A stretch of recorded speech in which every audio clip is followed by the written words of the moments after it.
Hi, I'm Kate. Welcome to my tarot collection.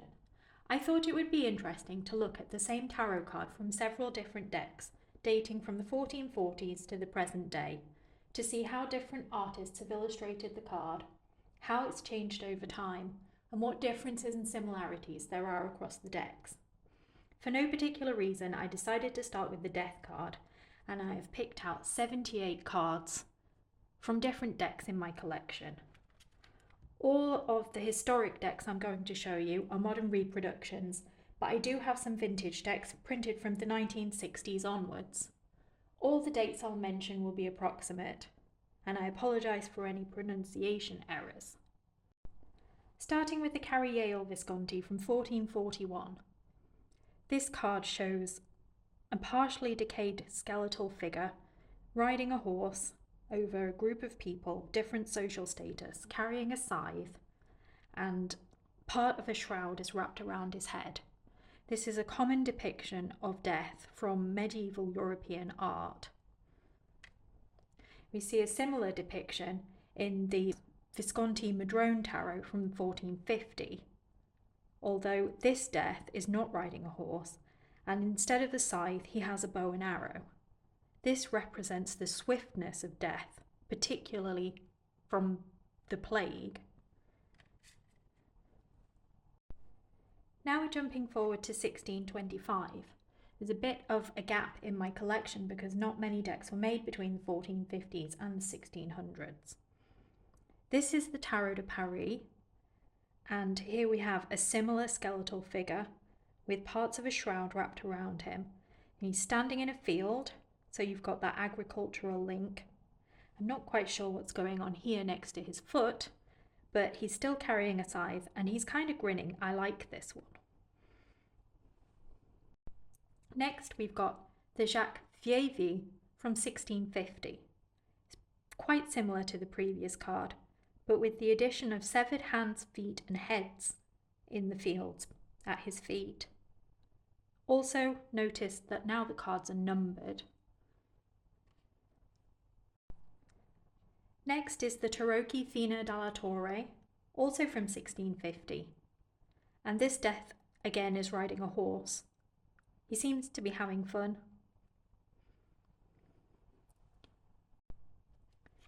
Again in 1650 we have our first Tarot de Marseille card, the Jean Noblet. It's a bit more skeletal now than the previous ones that had a bit more flesh on their bones. And again, we've got severed heads at the bottom of the card, showing people of different social status. Next, we've got the death from the Tarocchino Bolognese by Mitelli from 1664. We've fully a skeleton now, and this card also has a sand timer.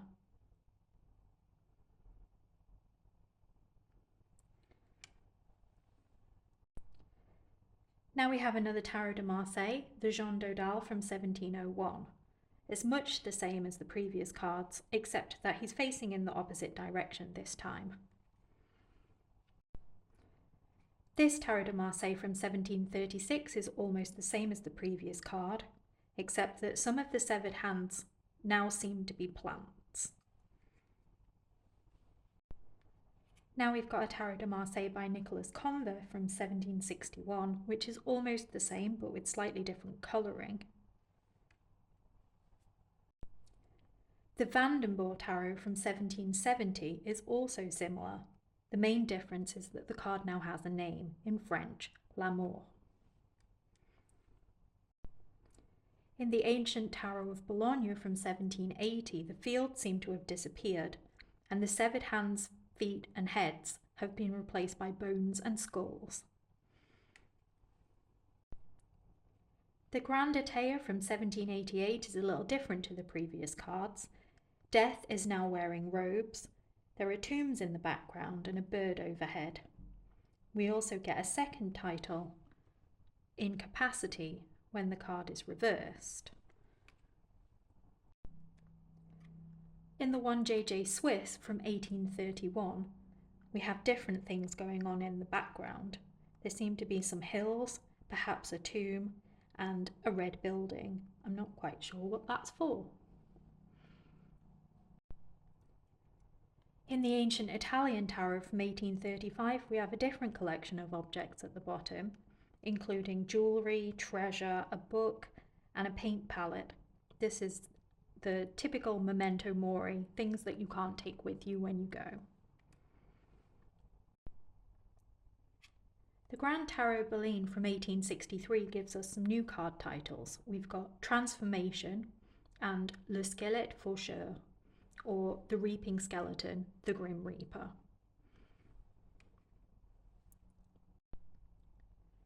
In the Oswald Worth Tarot from 1889, the skeleton appears to be looking directly at the viewer and kind of grinning. Otherwise, it's quite similar to many of the other cards that we've seen. In the Papist Tarot, also from 1889, the death figure appears to be more active than in all the previous cards. He almost looks like he's making a sport of it. In the Giovanni Vachetta Tarot from 1893, there's a different collection of objects on the ground, including tools, headgear,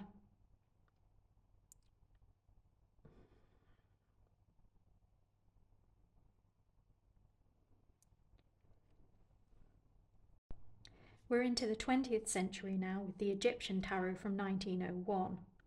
This is quite similar to the other cards, but the severed hands, feet and heads are now replaced with Egyptian-style ones. The Austin Osman Spare Tarot from 1906 adds a few new keywords here, and the skeleton is replaced with this kind of green and red demon figure. Across the top there it says changes are not good for you, and we have a reversed meaning here, changes are good for you. In the Aleister Crowley Tarot from 1943, again we see a more active death figure. And we've also got the addition of a scorpion at the bottom of the card. The astrological correspondence is with Scorpio. Now we've got the Albano Waite Tarot, a recolouring of the Rider-Waite Tarot originally published in 1910, but this is from 1968. Here we've got some additional symbolism. Death is now riding a pale horse, wearing armour, and carrying a flag with a white rose. The white rose symbolises life and purity, and this indicates the more positive transformation aspects of the card. Some of the figures at the bottom of the card are still alive and appear to be pleading with or petitioning death. In the Aquarian Tarot from 1970, we get a bit more close to the death figure, and we have a similar rose to the previous card, and in the background there's now a sunset. In the Tarot Zigeuner from 1974, death appears to be dancing. We have a lot of the same symbolism, but now death has this glow around his head and this plant growing out of his skull.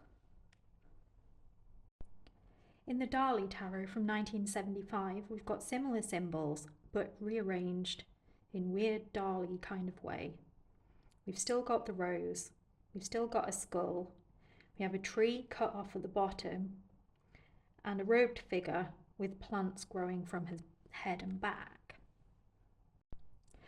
El Gran Tarot Esoterico from 1978 is in the Spanish tradition. The death here wears a cloak covered in moons and stars, and for some reason is riding this kind of fierce cat. In the Herbal Tarot from 1978, we have elderflowers. There's a sunset in the background again, and rather than a skeleton, we have this robed figure with no face. In the Hermetic Tarot from 1979, we have a lot of extra bits and pieces. There's a scorpion representing Scorpio. The scythe has a skull impaled on it. There's another skull with a snake on top of it, and lots of extra bits and pieces of bones and body parts. In the Morgan Greer Tarot, also from 1979, death is again wearing robes, and the white rose is a major part of this card. The Tarot de Loutre B, which is an art deck from 1981, just has a skull and crossbones. The Tarot Madoni, also from 1981, has Death wearing robes, and he has collected this mountain of severed body parts. In the Tarot Masonique from 1987, things get a bit different. Death is now an angel riding a skeletal horse. There's a labyrinth in the background, and at the top we have this book with a glowing lamb bleeding into a goblet. The medieval Scapini Tarot from 1988 is a bit more traditional. This Death is a dancing skeleton over a sea of random body parts. There's also crowns and other bits and pieces floating around, similar to what we've seen in other cards. Tarot of the Old Path from 1990 is a bit gentler. It's called The Close instead of Death, and it features a moth, a symbol of transformation, a baby, a symbol of new life, and some birds, and a bit of a nice nature garden scene. It's a bit more positive. The William Blake Tarot from 1995 features a collage from William Blake's artwork, but has a lot of the similar things that we've seen on other cards previously. Navigators of the Mystic Sea Tarot from 1997 is also a bit different. We've got these three figures who appear to be in the process of dying. The blue one is wrapped with what looks like its soul. The pink one is holding a veil, and the red one is being dragged down under the sea by a shark and a sea serpent. There's also a scorpion representing Scorpio in the middle. In the Old English Tarot, also from 1997, we've got a more traditional Death holding a scythe. This one is wearing rags and shoes. The original Rider-Waite from 1999 is another recolouring of the Rider-Waite-Smith Tarot originally published around 1910. It has the same image that we've seen before, just different colours. La Courte des Tarocchi from 1999 is much more similar to the traditional Tarot de Marseille deaths, although he's waving his scythe in the air and there's a dead tree in the background. In the Ship of Fools Tarot from 2002, a fool figure looks rather worried to be followed by a skeleton who appears to be carrying a coffin or a box of some kind. Titania's Star Tarot from 2003 has a robed figure with a skull on its chest, carrying a scythe. We've got the severed heads at the bottom, but we also have flowers representing the positive side of the card. The Intuitive Tarot from 2004 looks a bit more like a hellscape. Death appears to be surrounded by flames. Tarot of the Magical Forest from 2005 is an animal-themed deck, so here we have an animal skull, but we do have the black flag that we've seen on other cards, sunset in the background, and some sadly dead animal at the front. In the Deviant Moon Tarot from 2008, we have these two black-skinned figures with animal skulls for heads, one standing on the other, with a factory polluting in the background. The Transparent Tarot from 2008 has simplified the card, and we just have the scythe and some bits of wheat blowing away in the background. The Paulina Tarot, also from 2009, has the armoured death on a white horse carrying a flag with a white rose, as we've seen in other cards. Also, there appears to be potentially a phoenix in the foreground, and this river of souls ascending to heaven at the side. The Shadowscapes Tarot from 2010 shows a phoenix. This is the symbol of transformation and is a more positive interpretation of the card. The Sun and Moon Tarot, also from 2010, has a similar phoenix on the card, but this one is part woman. The Joie de Vivre Tarot from 2011 is quite different.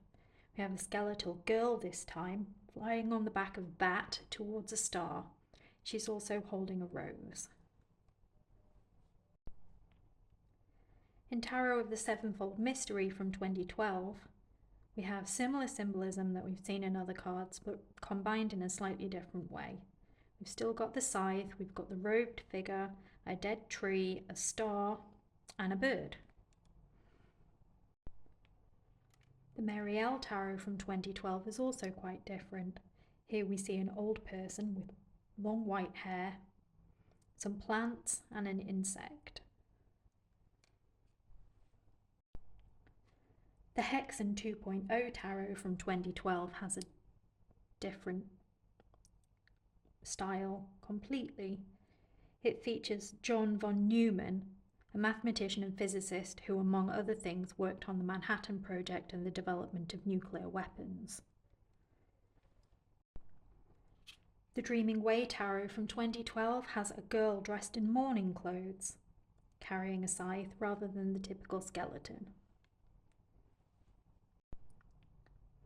The Tildwick Tarot from 2013 shows a triptych with the skeleton and a sickle in the middle, a clock above, and an organ below. In the Raven's Prophecy Tarot from 2015, we just have a skull wearing a crown.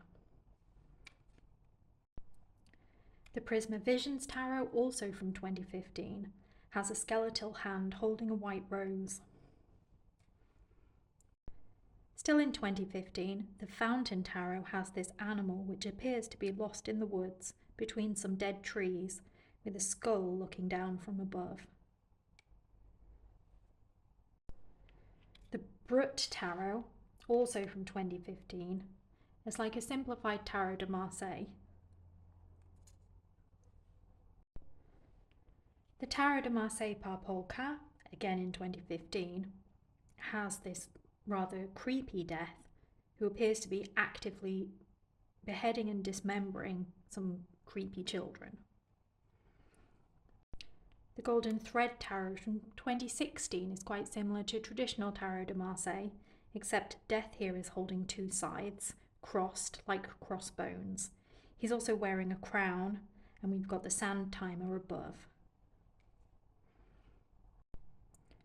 The Tabula Mundi Tarot from 2016, rather than riding a horse, our skeletal Death is riding a creature that's a combination of an eagle, a serpent, and a scorpion. He's also wearing an Egyptian crown, and there are pyramids in the background. In the Pagan Otherworlds Tarot from 2016, we've got another more traditional Death, but this one has wings made of arrows. Tarot of the Holy Light from 2016 has a lot going on. We've got skeletons at the top, we've got dying people, we've got this woman in a grave wrapped up with this kind of monster. Yeah, there's a lot happening in this card. In the Everyday Witch Tarot from 2017, we've got this faceless robed figure with a sword instead of the usual scythe, cutting a rope that's almost broken in two. There's a black cat in the foreground and two doors behind, one open and one closed. In the Jungian Tarot from 2017, we've got a figure dressed in white this time, carrying both the scythe and the sand timer. There's also a woman dressed in white in the background and a black horse. The Silic Tarot from 2018 has this robed figure with wings, perhaps an angel of death, and two butterflies, symbols of transformation. The Spirit Keepers Tarot from 2019 has similarities with the Rider-Waite, with its armoured skeleton on horseback, and with the Tarot de Marseille with the random scattering of bones in the foreground. It also has a large scorpion. The Rackham Tarot has this kind of drowning woman, and the figure beside her holding a dagger looks very sorry at her loss. In the Alchemical Visions Tarot from 2019, we've got a lot of different skeletal figures collaged together with Father Time in the background.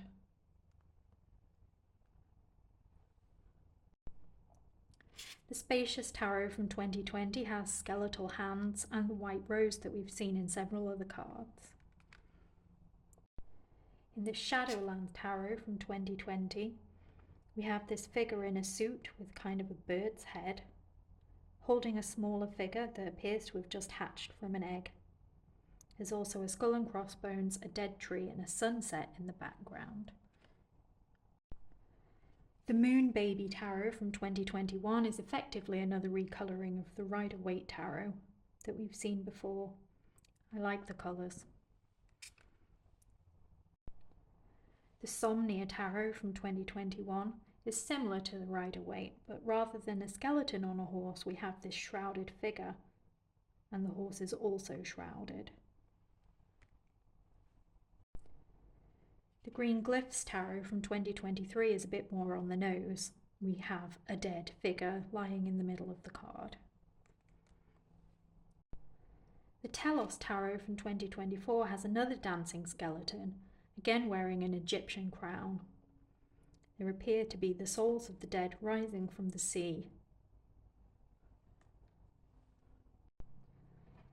The Artist Decoded Tarot from 2024 has a collection of different skeletons and robed figures overlaid across the top of each other, but there's also gems and crystals in there, similar to the jewellery that we've seen in other cards. And finally, Tarot Disassembled, also from 2024, has a lot of the symbols that we've seen in the other cards separated out. And that's it. We've looked at 78 death cards from different decks in my collection. Let me know which one you liked the best. Would you like to see more videos like this looking at different tarot cards? Or would you like to know more about any particular deck that I've shown a card from today? Let me know in the comments. Thanks for watching.